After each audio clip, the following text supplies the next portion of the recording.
All right, I think now it is working. Just had to restart the stream because the audio wasn't working. Hopefully it's coming through now, but I think it is. Give me the thumbs up or thumbs down if it's not, Chad. Just got back from the gym. Did a really good workout. Here, let me just check. Got back from the gym. Oh yeah, we're coming through. All right, we're good. Yeah, just did a workout at the gym. Lindy and I have been doing this Mountain Tough workout. I'm actually wearing the shirt here. They're local here from Montana. It's like a fitness app, and they just have these awesome, just fitness programs for hunters like Lindy and I. So as we ramp up to the season now, the hunting season, we kind of follow that fitness workout to get ready for the mountains.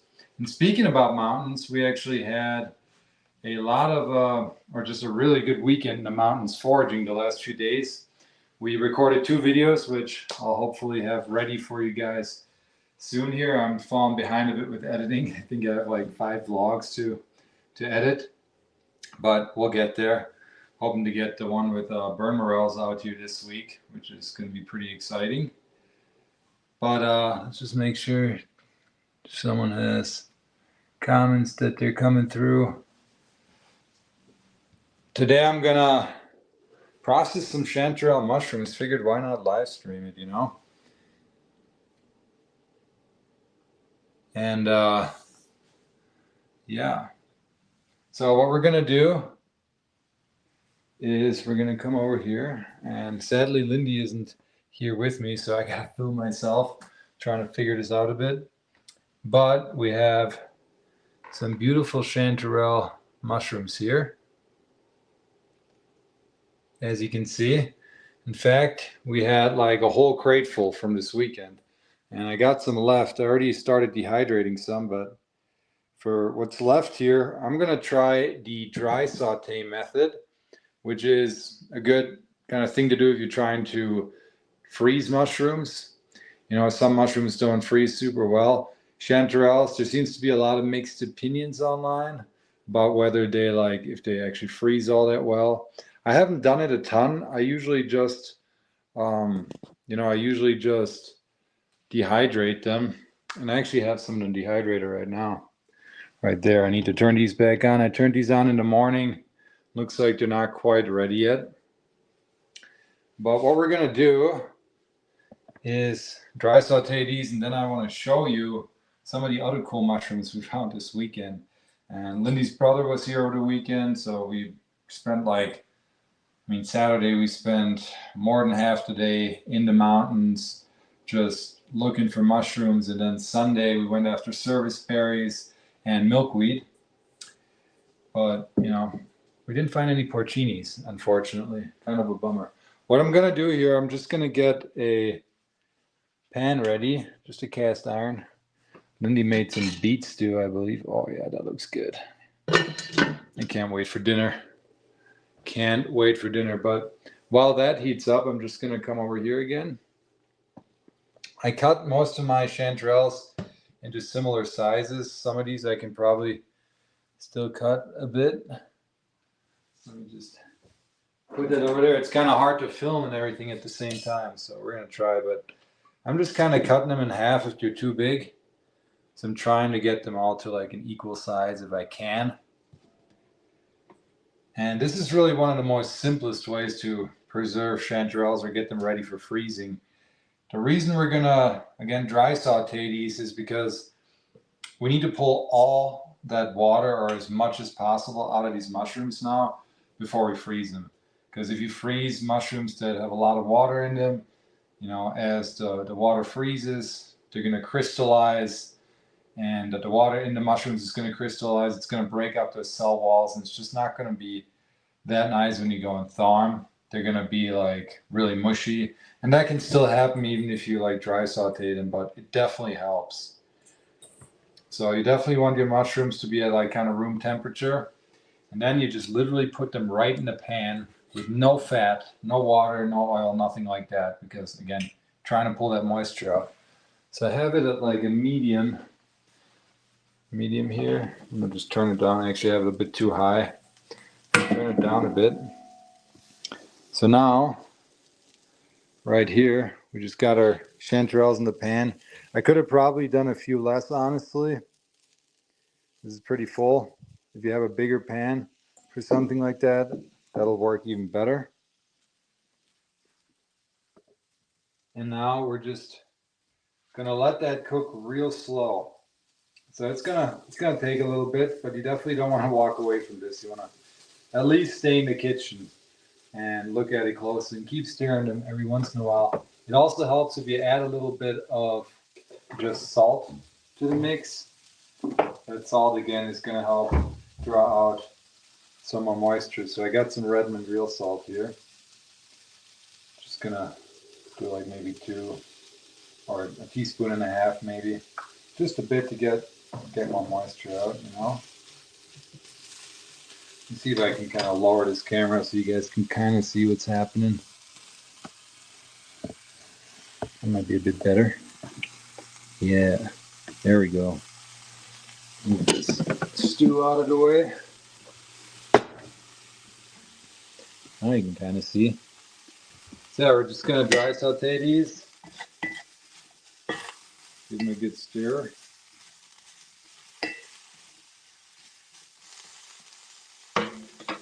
Oh, they already smell like crazy, like a ton of apricot, you know. The chanterelles have this really nice, pleasant, fruity apricot smell to them. It's one of the ID factors, and when you're cooking them fresh like this, the whole room's going to start smelling like that.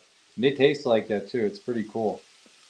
So, you know, once these are fully dry, like cooked out and all that water gets cooked out, I'll let these cool and then I will just vacuum seal them. Some people like to do this now. Some people like to dry saute and then they will like add butter and their seasoning right away. I'm not going to do that today just because I like to kind of, you know, keep them pure because I don't know what I'm going to use them in like in the future and what kind of recipe. And dehydrating works great too. That's what I mostly do. I'm just trying to kind of expand more into different, you know, ways of preserving mushrooms. Freezing, I wouldn't call it like a traditional food way or a traditional way to kind of preserve stuff. Although, you know, back in the day they did freeze things too. Um, Actually, back in Germany where I'm from, um, my godfather and godmother, they still have like an old root cellar, and people back in the day would cut like big chunks out of the ice. They have ponds close to it, and this root cellar is kind of built into the hill. So they would then like get big chunks of ice, put it deep into this root cellar, and they'd have like a freezer, you know, hundreds of years ago. It's pretty cool. Um, Another thing you could do once these are fully cooked and cooled down is you could flash freeze them. So that means you're gonna like spread them out on a like a baking sheet so they're not clumped together, and then you freeze them like that. And then they just kind of freeze individually, and then you put them in something like you know, a Ziploc bag or a vacuum sealer. And by the way, if you guys have any questions, drop them in the comments. I'm on my phone for the first time here doing this, so I'm trying to figure out here. One sec. There we go. Well, we already got some people in the chat. Christina is asking, are you not adding fat at all? No, in this case, I'm not adding fat at all because I'm going to try to dry saute them. I'm trying to get all the water or as much as I can out of these mushrooms. You just kind of do this in a low to medium heat. And it's going to take a little bit. You can hear them kind of get all squeaky. That's a good sign. So while that's kind of going in the background, let me pull this camera up again. I later have to make dinner too. I got some top round here from one of my animals I got last year. This is actually elk, so I'm going to make nice steaks out of that later. So while that's going, I wanted to show you some of the other mushrooms we got because we got some pretty cool mushrooms here over the weekend. And some of them I'm still kind of IDing because they're new to me. Let me just run over here quick.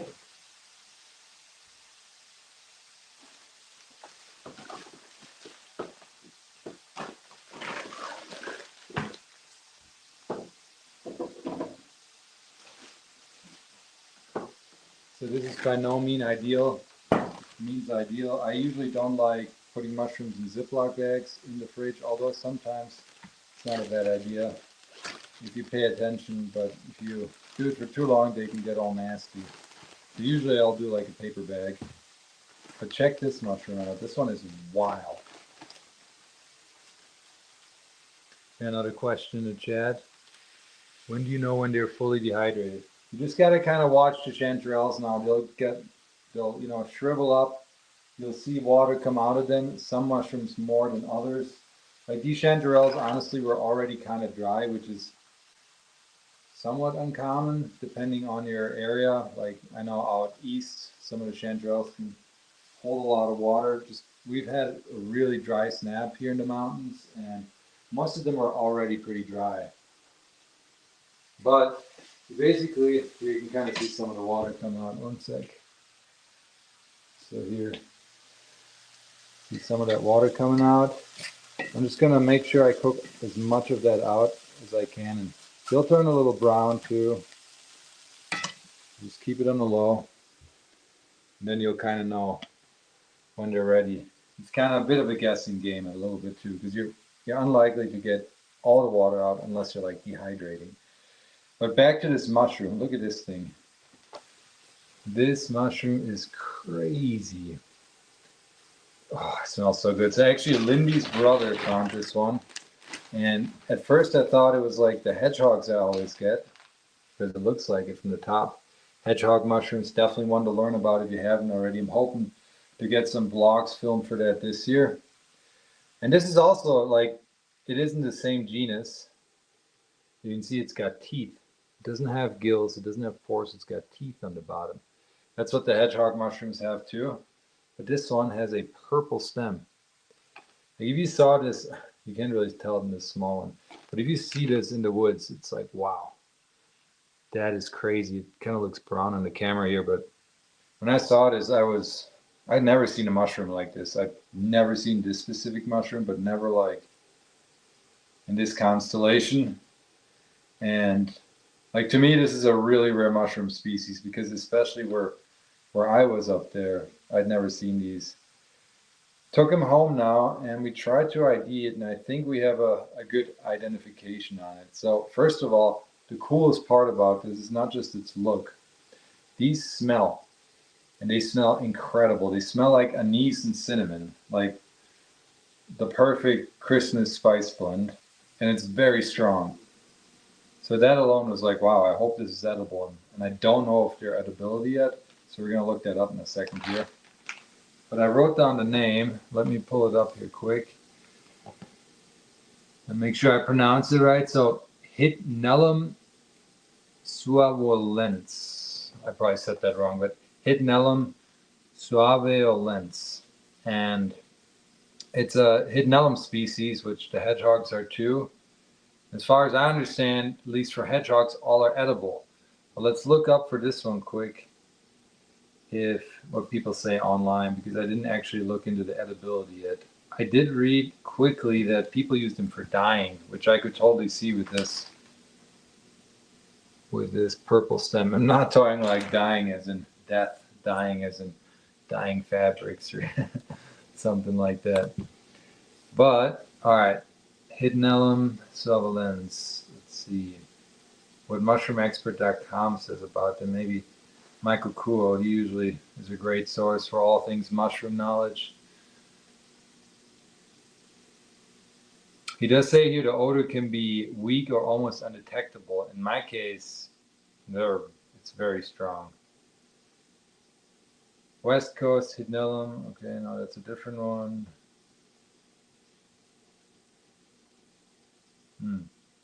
Odor and taste. Odor strong and fragment or minty, like anise, often developing slowly after mushroom is picked. Tastes mild. So he says these might be edible. Seems like it. I mean, if he's got a taste in there, let's see.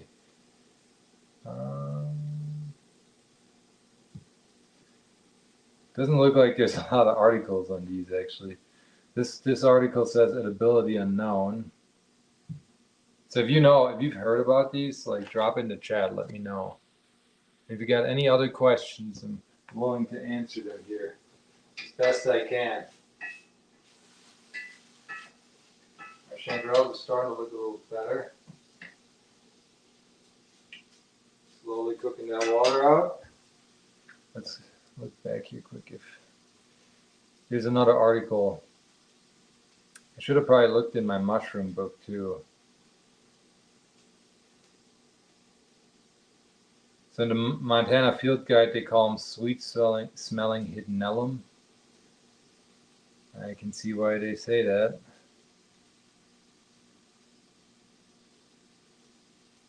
Edibility. This is from what's this article from? From the University of British Columbia. They also say edibility unknown. Huh. Interesting. So definitely doesn't seem like a mushroom that is too out there. I mean, I've also never seen it like on any Facebook pages or Reddit or anything like that. So I actually can't find a good answer about its edibility. Michael Kuo, who, he's a scientist, a mycologist, and he's written a lot of good books and scientific articles. He had mild flavor in there, but didn't really say anything specifically about like whether they're edible or not. So I'm not sure. I don't know if these are edible, but still a super duper cool find in my opinion. Like these look really great. Checking our chanterelles. I think Lindy might be coming back too from the gym. All right, these are looking a little better. See how they kind of browned? Now they're starting to shrivel up a bit. But there's still water in them. So I'm going to keep that going. Hey, Lindy. You're on the live stream. Hi. How was the gym? It was good. What'd you do? That day. Nice. And then it rained a lot at Costco. Yeah. Oh, you went to Costco too? Mm-hmm. Nice. So beyond that, we have this mushroom we found. And I'm really looking for matsutake this year. I don't think this is one. I think this is one of the lookalikes. But it does kind of have that like dirty sock smell / big red smell that they say matsutake has. I just have never like found my own. It also has kind of you can see this kind of brown dirt in the bottom. Matsutake will grow in like this really sandy soil, and one of the ID factors is that you'll always see that sandy soil kind of on the stem of the mushroom or like right where you pick it. So I think this is more of like I think they call it Cortinarius. Hang on, let me look that up.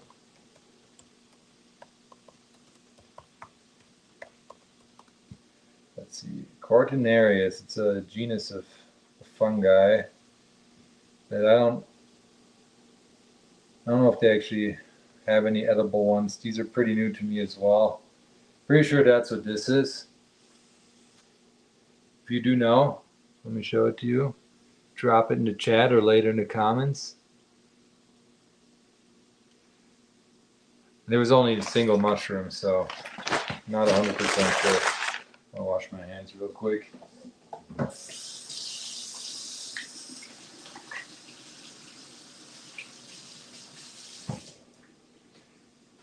The other thing we found that's kind of new to us this year is the milkweed.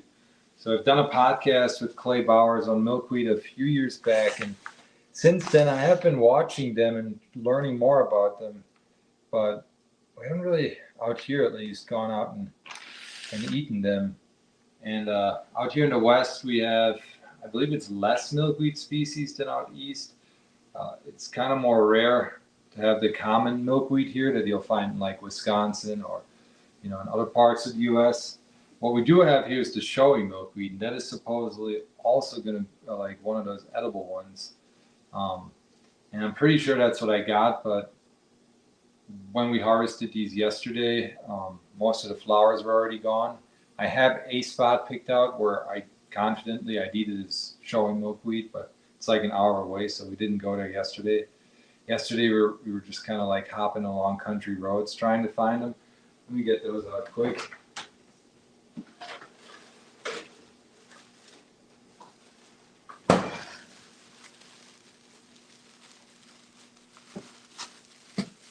So this is there's several parts in the milkweed that are edible, like the shoots.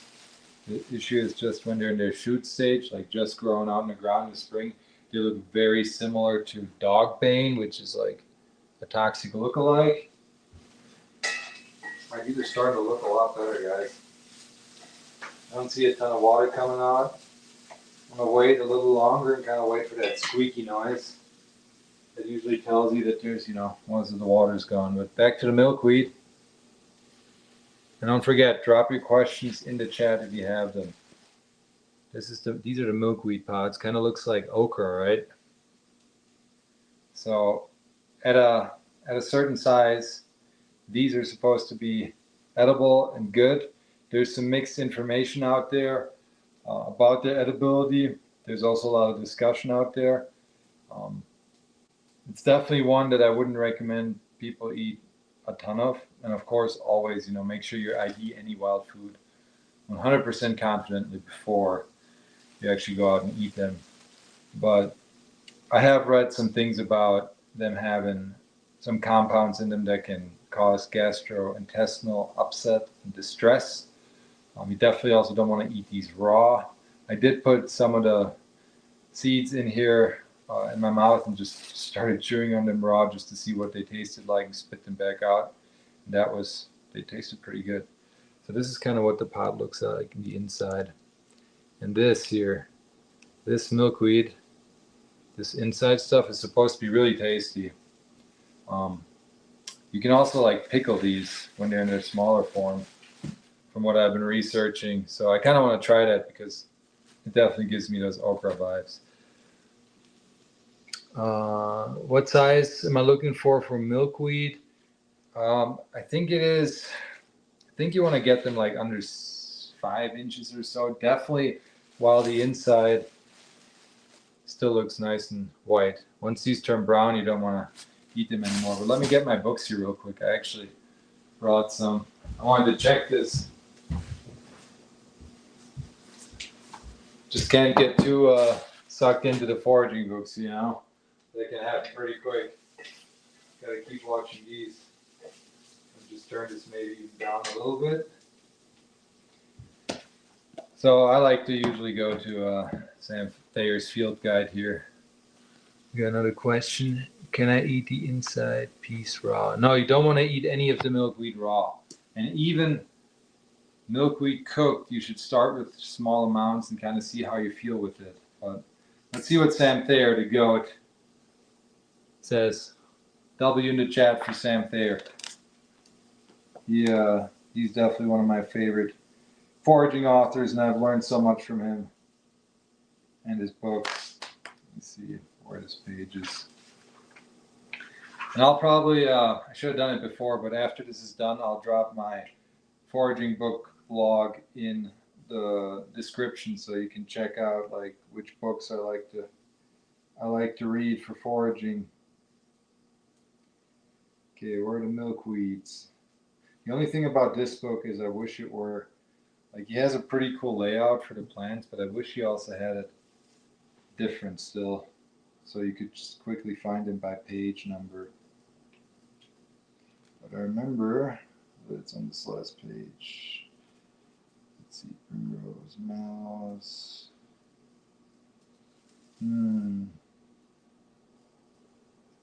This is what I mean. Come on, Sam, why are you hiding the page numbers? I thought it was on this last page.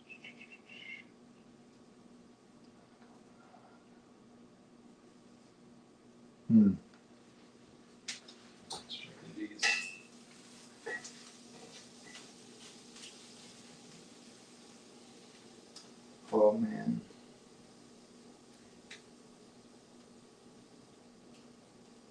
Primrose, no.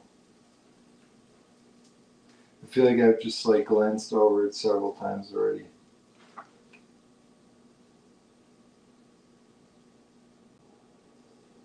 Lindy, can you check this if you find this well? Mhm. I think it's on this last page somewhere in here. There should be milkweed. Okay. Lindy's here now, so she can help me a bit while she looks for that. Trying to answer this, but how do you know if the chanterelles are done and ready to be frozen? Yeah, I answered that already, but these are looking real good. Like, you just want to make sure they have all the water out. You can kind of press down on one. It looks like we're about there, honestly. Maybe a few more minutes. All right, this book has the page numbers a little bit more organized. Page 48. Let's go there. So this is foraging the Rocky Mountains. Pretty decent guide for out here. To kind of show the milkweed. You can kind of see how the plant looks when it's big.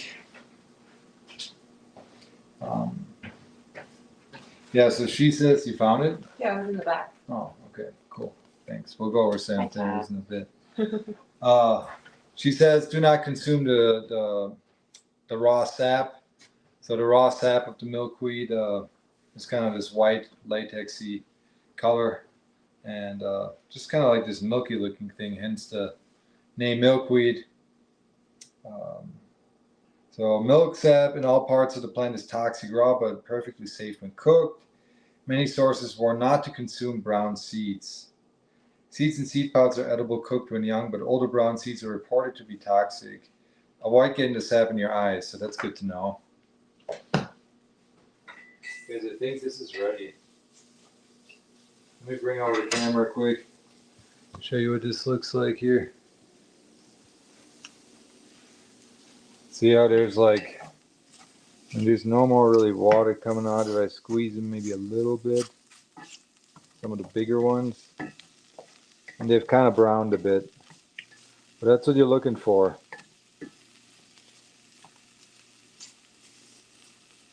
And you know, at some point you're just gonna have to kind of make the call yourself when you think they're ready. I'm just gonna turn this off, and the nice thing about the cast iron is that it's still gonna give off some residual heat for a while, so we're gonna let that sit there. Let's go back to the milkweed quick. Let's see what Sam Thayer says in his book. So he has a warning here too. He says some milkweeds are toxic. All species contain bitter caradiac glycosides, and in some species, these are sufficiently concentrated to render the plant unsafe. I've listed 5 edible species below, but do not assume that unlisted species are similarly safe. So I think there's like 100 milkweeds in North America alone, but that's why I've kind of haven't really gotten into milkweed that deeply yet, because all I ever see is the common milkweed when I'm in Wisconsin, and out here what I assume or what looks to be the showy milkweed in the areas I have found it in. But then I don't really see many other milkweeds, and yeah, for whatever reason I've just kind of never made it a priority to go after these, although I know there's so many cool uses for them. So he says milkweed should always be eaten well boiled and in moderation. Gastric upset has been reported by some even with the traditionally eaten species. Yeah, and the raw sap can irritate your fingertips, make them a little sore from handling. Interesting. Well, I'm gonna try these this year. These pods I found. I'm probably just gonna give them a simple boil, probably tomorrow here, and see how I like them. And if there's something I like, then I'm gonna explore them a lot more in the future. Yeah.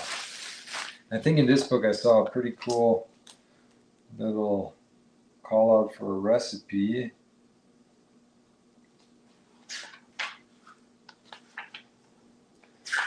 Let's see, where was the milkweed? I thought it was 48. How many foraging books do you have, chat? Let me know in the comments below here. Drop in the chat right now. Give me a number. I probably have like 20. Can never have enough.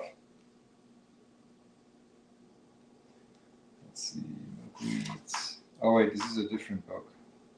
This is actually Mountain States Foraging by Brianna Wiles. This is the book I was looking for. I guess that's the downside of having too many.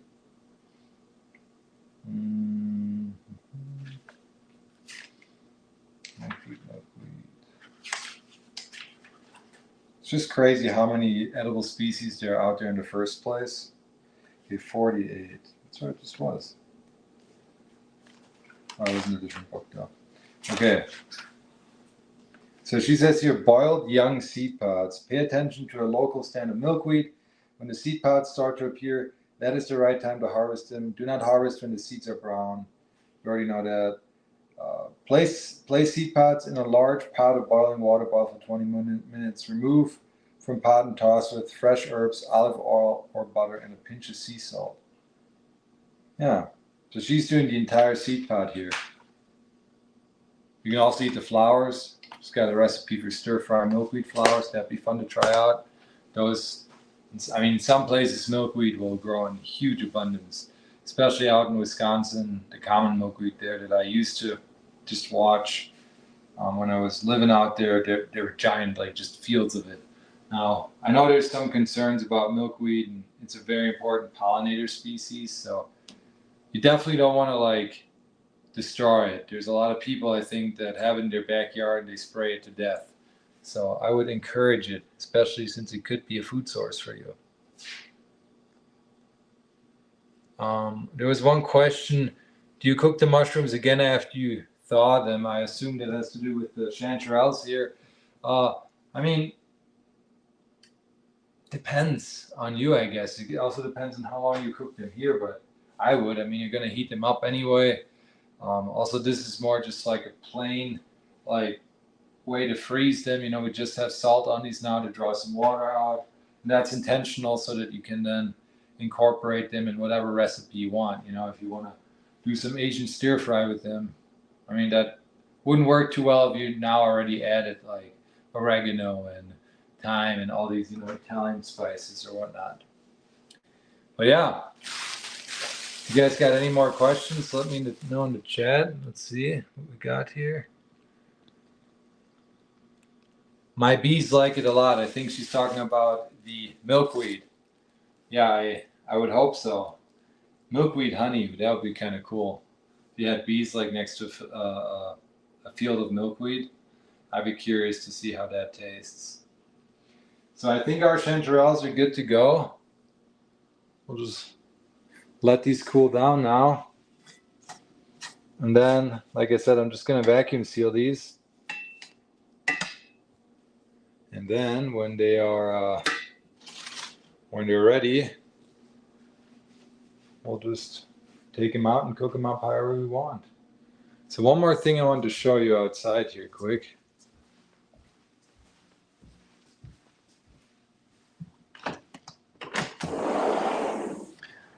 We just had a storm come through, thank God.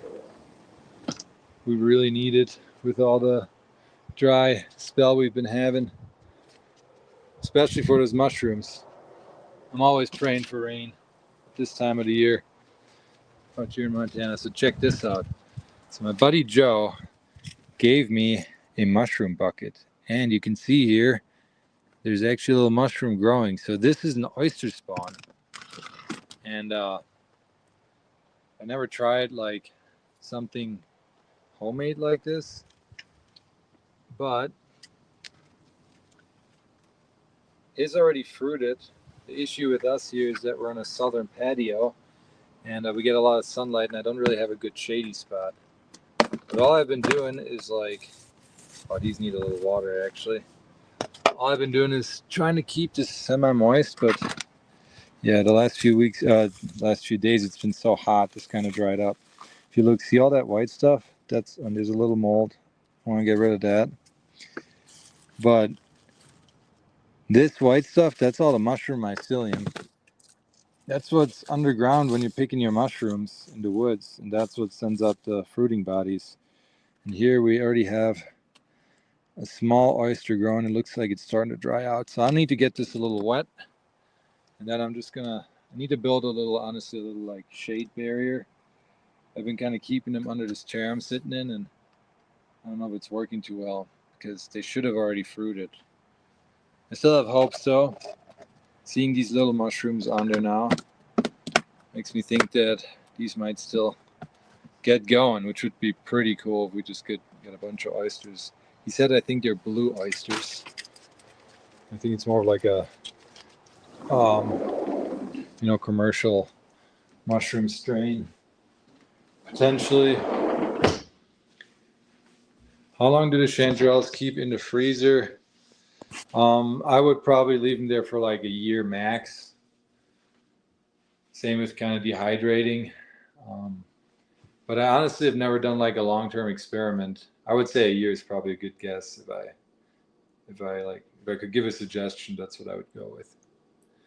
So yeah, if you guys have any final questions, let me know. Hoping to do more live streams like this. Just, they're pretty fun. And if we can get more people in here asking questions, hopefully me answering some of these will also give you some value. Like I said, I gotta make this elk steak now, and then probably read some foraging books or just relax for tonight. We got still a lot of videos planned in the next coming weeks, so fingers crossed I can get to them all. What I really want to do is do a huckleberry camp trip here pretty soon. The huckleberries are popping right now. At about 7,000 feet of elevation, we got into some really fat ones. That'll be in the vlog we filmed yesterday too. But I want to kind of explore more northwestern Montana. Supposedly there's huge huckleberry stands there that, you can just pick gallons of them without much work. So that would be ideal. Just bring a bunch of those home and freeze them and use them for all things like wine and make a nice like huckleberry chutney. Maybe we'll even make some jam. We got our pressure cooker, so I want to try some just canned fruits this year. So much to do, so much fun to have with all of this, guys. So I always say when you get into foraging and like just wild foods or traditional food skills in general, you'll like never be bored again. Huckleberry chutney would be insane. Yeah. Yes, it would be. We're going to do it this year. All right, guys. Well, thanks for tuning in. Make sure you check out the podcast we recorded a few days ago with Elspeth Hay. It was all about feeding us with trees. She wrote a book. It took her 5 years. It's mostly about like nut foraging and farming nut trees here in North America and how we could do that to kind of bring a new staple food source to our food system, which I think is pretty cool. So we did that live stream podcast last week, and that's on the channel as well. Highly recommend. All right, end stream, guys. Thanks for tuning in.